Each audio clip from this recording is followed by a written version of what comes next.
Hello students, welcome to the second lecture of chapter Halogen Derivatives.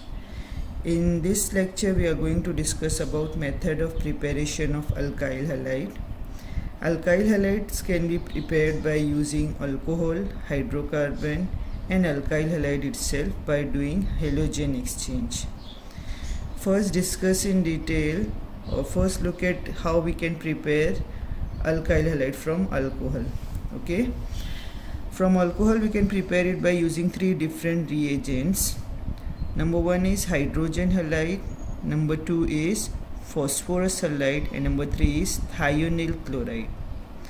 When we are using hydrogen halide for preparation of alkyl halide, there are three hydrogen halides which we can use depending on the type of alkyl halide we want to form. For making alkyl chloride we will use HCl. For making alkyl bromide we will use HBr, and for making alkyl iodide we will use HI. Phosphorus halides are of two types, phosphorus pentahalide and phosphorus trihalides. Phosphorus pentahalide can exist only in the form of PCl5, the other two do not exist. And PX3 exists as PCl3, PBr3 and PI3. Here PCl3 is a stable compound, whereas PBr3 and PI3 are less stable. Therefore, when we require these two are prepared in situ. That is, they are prepared in the reaction mixture during the reaction, where they are formed as a product of that reaction and immediately get used during the reaction. The third one is thionyl chloride.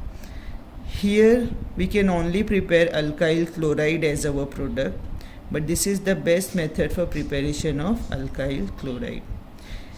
Here I have mentioned the order of reactivity of halogen halides, you can see here.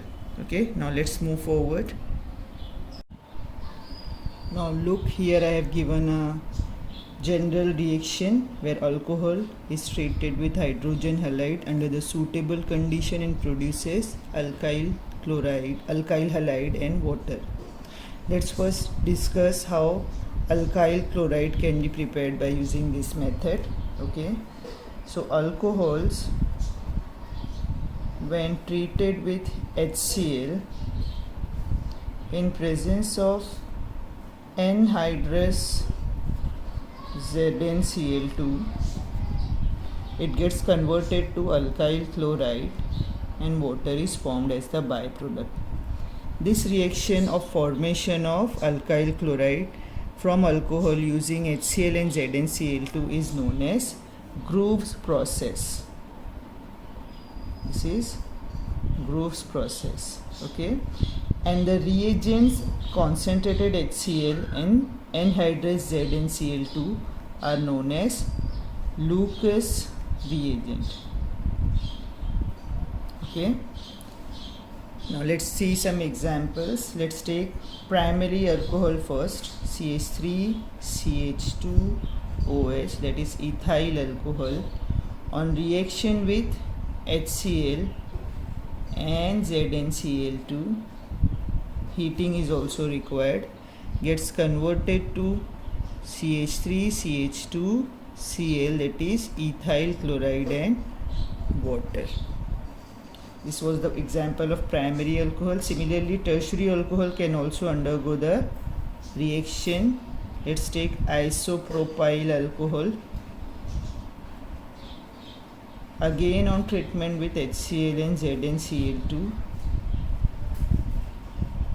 will result in the formation of CH3 CH2 Cl CH3, that is isopropyl chloride and water. Now another example I want to show of tertiary alcohol, CH3 CH3 CH3 OH, on reaction with HCl only here, it does not require ZnCl2, will form tertiary alkyl chloride.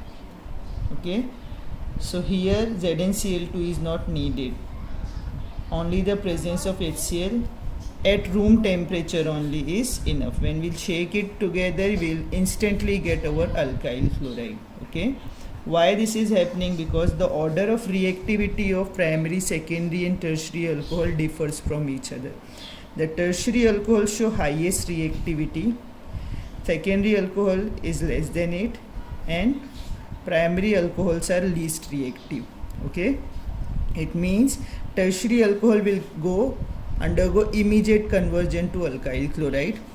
Secondary alkyl alcohol will take few minutes, and primary alcohol will take significant amount of time to get converted to your alkyl chloride. Okay, that is why this Lucas reagent is used as a distinguishing test for identifying the primary, secondary and tertiary alcohols. Okay, depending upon the time that is required for the completion of the reaction, we can identify which reactants were primary, secondary and tertiary.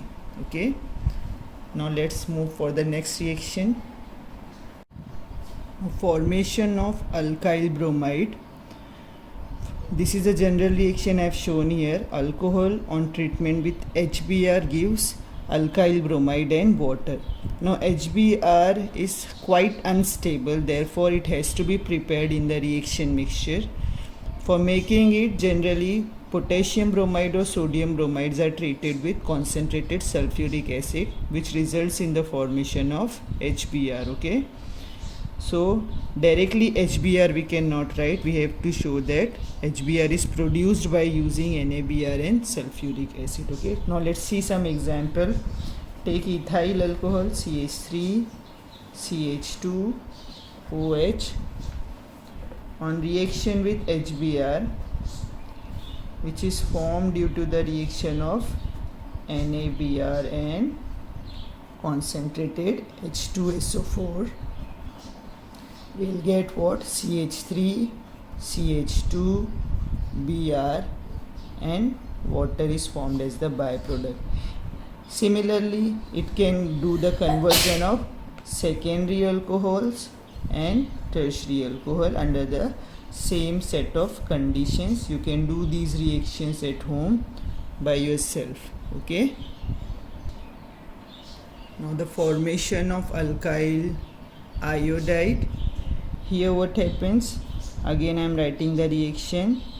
Alkyl iodide on treatment, alcohol on treatment with HI. Now HI is also unstable and has to be prepared during the reaction.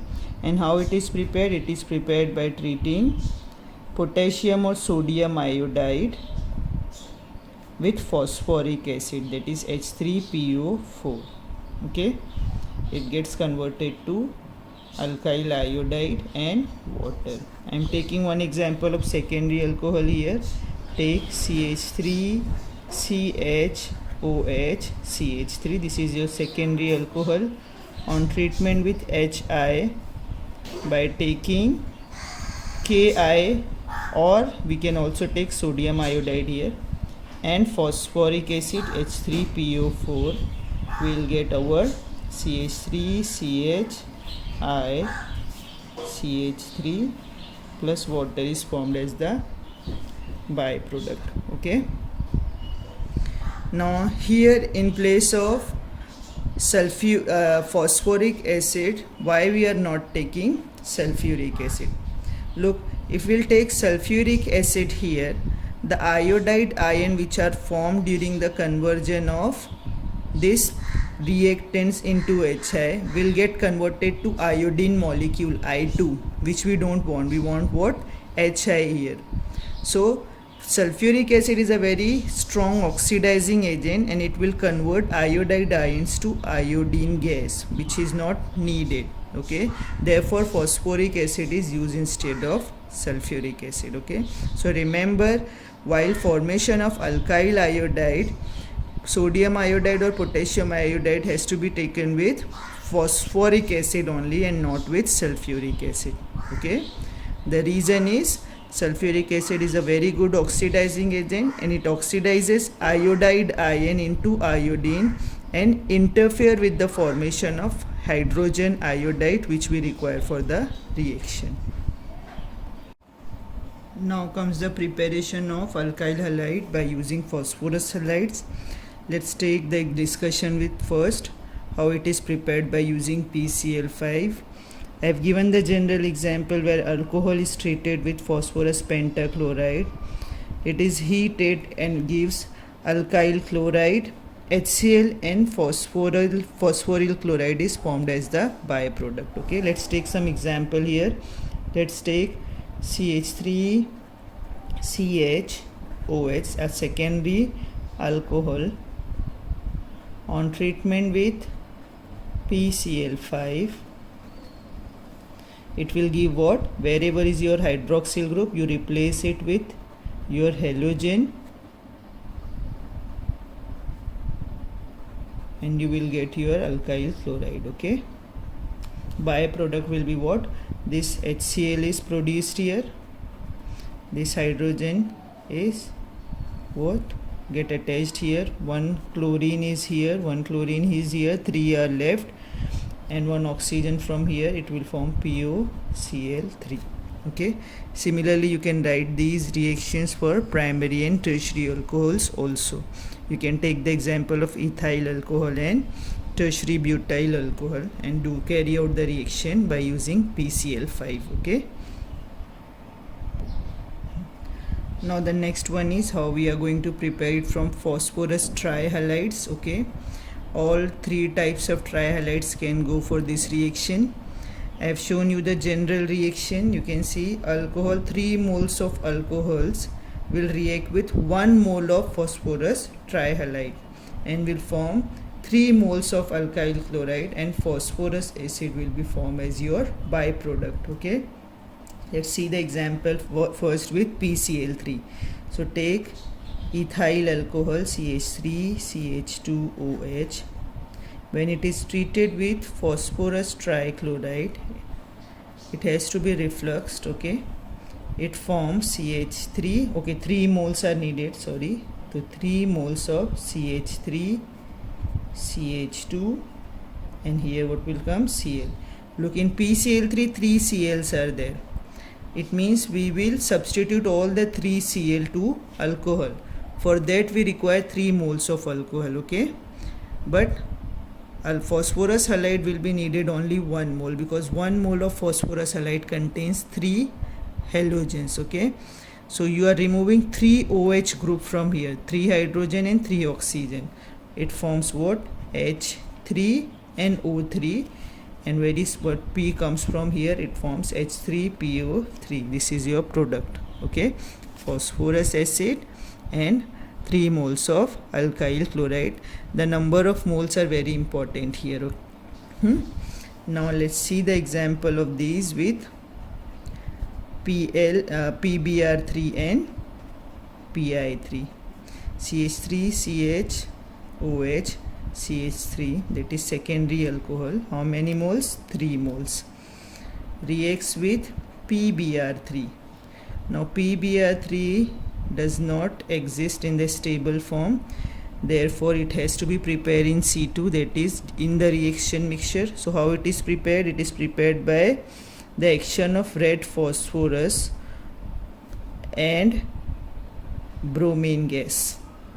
Okay, so bromine gas, when passed over red phosphorus, it forms phosphorus tribromide. So it is important to mention the condition on the arrow in case of bromine as well as in case of iodine. It will result in the formation of 3 moles of CH3 CHBr CH3, and your byproduct again is same, H3PO3. Now the reaction with iodide also we'll discuss. Let's take tertiary iodide now, alcohol now. CH3 CH3OH. This is your tertiary iodide. How many moles? 3 moles. Okay, will reacts with PI3 in presence of phosphorus and iodine, that is they are prepared in the reaction mixture. it will result in the formation of 3 moles of CH3, CH3. Wherever is your OH, it will get replaced by halogen. Okay, so you'll get tertiary butyl iodide as your product, and phosphorus acid is formed as the byproduct. Okay, this is how we prepared our alkyl halide using phosphorus halides. I hope you have understood it. Now the reaction of alcohol with thionyl chloride. I have shown here the general reaction where alcohol is refluxed in presence of pyridine with thionyl chloride. It results in the formation of alkyl chloride, and HCl and sulfur dioxide gases are also formed as the byproduct. Now this method is considered as the best method for preparation of alkyl chloride. Why it is considered as best? Because the byproducts HCl and SO2 are gases. When they form, they escapes from the reaction mixture, leaving behind only the pure alkyl chloride. Okay, so this does not require any separation or further distillation for obtaining your alkyl chloride. Okay, because the gaseous byproducts can easily leave the system, leaving behind only the desired product. Okay, now let's see one example here. Let's take isopropyl alcohol CH3CHOH CH3 when treated with SOCl2. Okay, in presence of, this is important to write over the arrow, reflux pyridine. It forms CH3. What we'll do always here, we replace OH by halogen CHCl CH3, and byproduct is what? This oxygen goes with this SO and forms sulfur dioxide gas, and the hydrogen gets combines with one HCl which is left here. It will form HCl gas. Okay, this is how we can write the reaction of alcohol with SOCl2. You can write down more examples. Okay, so here the method of preparation of alkyl halide from alcohol is over. Now we'll see how it is prepared from other compounds. Now we'll see how we can prepare alkyl halide from hydrocarbon alkene. Look, when we say that we can prepare alkyl halide from hydrocarbon, we can prepare it from alkane as well as from alkene. But why I have only written alkene here? Because when we use alkane for preparing alkyl halides, we will get the mixture of different alkyl halides as a product. The separation of these different alkyl halides from each other is quite difficult. Therefore, that method of preparation is not considered useful. Therefore, we are not discussing how it is prepared from alkane, and we have directly come to how we are going to prepare alkyl halide from alkene. Now, alkene can be of two types, symmetrical alkene and unsymmetrical alkene. Okay. Now let's first discuss how we can prepare alkyl halide from symmetrical alkene. I hope you understand the meaning of symmetrical alkene. I am writing here first an example of symmetrical alkene, ethene. What is ethene? Why it is a symmetrical alkene? Because look, you can cut the ethene into two equal halves. Okay. So across the double bond, if two same type of groups are there, you will get a symmetrical alkene. Okay. So ethene on treatment with hydrogen halide undergoes the addition reaction. When we do the addition always takes place wherever is the double bond. Here I have taken the simplest alkene, that's why the double bond, there is only one double bond, and across these double bond the addition will take place. So hydrogen will go to one carbon and halogen will go to the other carbon. You will get what? CH3 single bond CH2 X as your product. Let's take one more example. CH3 CH double bond CH CH3, this is butene. Let's add HCl to it. What will we get? The hydrogen will go to one carbon and the halogen will go to the other. whichever carbon they are going to, it will not make any difference in the product will remain same. Okay, you will get CH3. Suppose hydrogen is coming here, it becomes CH2. Halogen is coming here, it becomes CHCl and CH3. This is what you are getting, 2-chlorobutane as your product. Now suppose you reverse it, the chlorine is going here and hydrogen is going here, then to the position of chlorine to which where we are adding it remains 2, and your product will remain what, 2-chlorobutane. So whenever we do the addition of hydrogen halide to symmetrical alkene, the product possible is only one. Okay, only one product is possible. You will get a 2-chlorobutane or whatever product was expected. Okay, so I have given you the two examples of symmetrical alkene. Now let's take the example of unsymmetrical alkene. So when you do the addition of hydrogen halide to unsymmetrical alkene, what happens? Right, an unsymmetrical alkene, propene. Why it is unsymmetrical? Because across the double bond different types of groups are attached, therefore it is unsymmetrical. Add Hi to it. Now if I add hydrogen to this carbon, I will get what? CH3, CH2, and obviously iodine will go to this carbon, CH2I. And if I add hydrogen to this carbon and iodine to this carbon, what will I get? I will get CH3, CHI, CH3. Now you can see here, when we do the addition of hydrogen halides to an unsymmetrical alkene, the product possibles are not one but are two. Okay, and out of these two products, you will observe that one product formed is in larger quantity, that is 80%, around 80% of the product will be this, and around 20% will be this. Okay, so one is forming in larger quantity and the other one is in lesser quantity.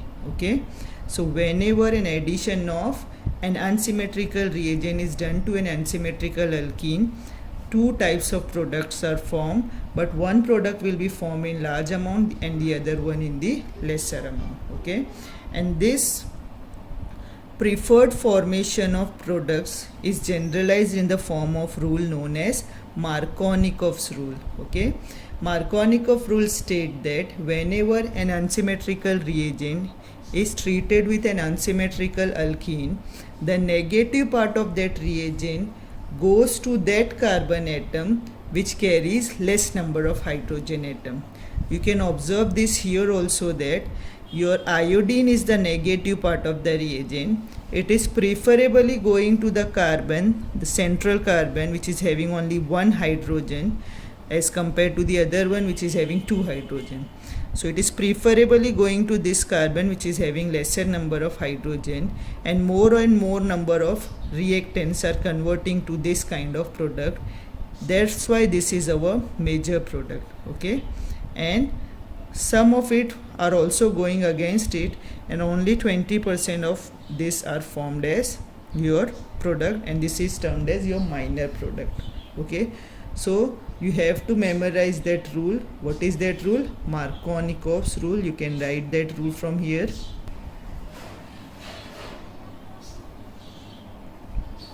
Now let me give one more example.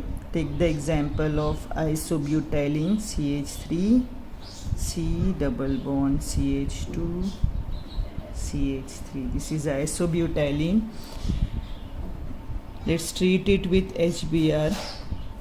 Okay, what will be my major product?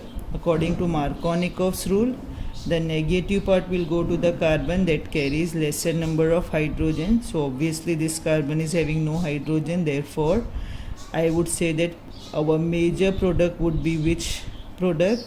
Where your bromine is going to the carbon having lesser hydrogen. Okay, so this is what? Isobutyl bromide. isobutyl bromide आपका will be major product. Okay, other than it we'll also get minor product, which is CH3 CCH3. Look, nothing will happen to the other carbons or alkyl groups. Okay, the addition will take place across the double bond only. So if your negative part is going to the other carbon which is having more hydrogen, you are going anti-Markovnikov rule. Okay, and it will give you this CH3CH CH3CH2Br. Okay, this is your what? Minor product. Now suppose I want this product to be major product and this product to be minor product. What can I do? So only if I am doing the addition of HBr, I can switch my major and minor product with each other by using what? By using peroxide. If the same reaction is carried out in presence of H2O2 hydrogen peroxide or sodium peroxide, you will find that the bromine will now preferentially go to the carbon that carries more number of hydrogen instead of the carbon that carries less number of hydrogen. It means this addition is against the Markovnikov's rule. Okay, therefore this kind of reaction will be called as an example of anti-Markovnikov rule. Now suppose the same reaction I am doing in presence of this, then what will happen? This will become my minor product, around 20% I will get this, and this will become my major product. But in absence of these peroxides, this will remain my major product and this will be my minor product. Okay, so remember this point, that when the addition of HBr, only HBr, not HCl, not HI, is done in presence of peroxide, the product obtained will be anti to your Markovnikov's rule. Okay, so your preferred product will be your what? Major product would become minor and minor will become major. Understood? Now you can do more examples with it. Or one more thing I want to emphasize here is that suppose in exam you get this reaction, but in place of HBr some other halides are here, HCl or HI are here, and on the arrow you have this peroxide, then too you will go according to Markovnikov's rule. This anti-Markovnikov's rule is only applicable for HBr and not to other hydrogen halides. Understood? Now this effect is also known as peroxide effect, Kharash effect or Kharash-Mayo effect. So if you are asked to write the peroxide effect or this effect, you will write exactly opposite of whatever was Markovnikov's rule. Okay. Now let's discuss the other method of preparation of alkyl halide. The last one was from alkyl halides by halogen exchange. Okay, now this method is used mainly for the preparation of alkyl iodides and alkyl fluorides, which are difficult to produce. Okay, now let's take the first example. Look, if we want to prepare alkyl iodide, we can take either alkyl bromide or alkyl chloride, and we can treat it with sodium iodide in presence of acetone. We'll get our corresponding alkyl iodide, and the salt of the latter will be, previous one will be formed. Okay, so sodium bromide or sodium chloride will be formed as the byproduct. It will get precipitated in presence of acetone. Okay, now this reaction of conversion of alkyl bromide or chloride by using sodium iodide in presence of acetone to obtain alkyl iodide is known as Finkelstein reaction. The name of this reaction is what? Finkelstein reaction.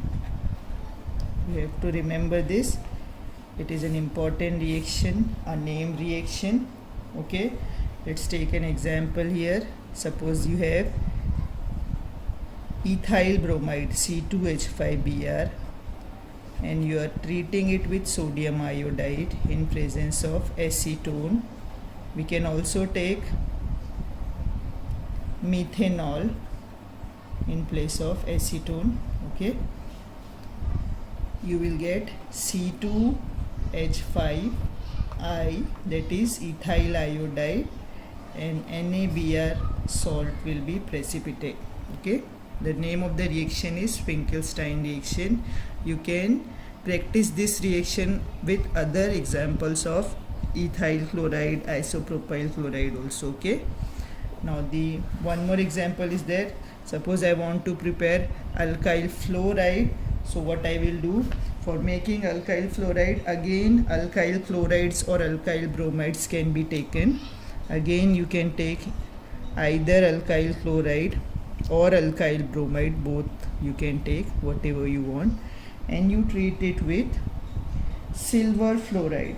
In presence of any metallic fluoride it will take place. So I am taking here silver fluoride. You can also take cobalt fluoride. You can also take antimony trifluoride. Okay, it will get converted to alkyl fluoride, and your byproduct would be AgCl or AgBr or whatever other salt you have selected, the corresponding salt will be formed. Okay, so the alkyl fluorides, when prepared by using alkyl chloride with some salt of some heavy metal, we will get what? Alkyl fluoride. Understood? Now this particular reaction is known as Schwarz reaction. The name of the reaction is Schwarz reaction. So when we are preparing alkyl chloride from when we are preparing alkyl halide from other alkyl halides, which are what? Either alkyl bromide or alkyl chloride. And what we are preparing, if we are preparing alkyl iodide, the name of the reaction would be Finkelstein reaction. And if we are preparing alkyl fluoride, the name of the reaction would be Schwarz reaction. Now let's take one more example for Schwarz reaction. Suppose I am having methyl chloride and I am treating it with AgF. I will get what? CH3F plus AgCl as my byproduct. Okay, so here both the reactions I have shown, both type of reactions are name reaction, and this is important to remember their name. Here we have finished the method of preparation of all kind of alkyl halides. Okay, so let's finish here today only. Okay, Allah Hafiz.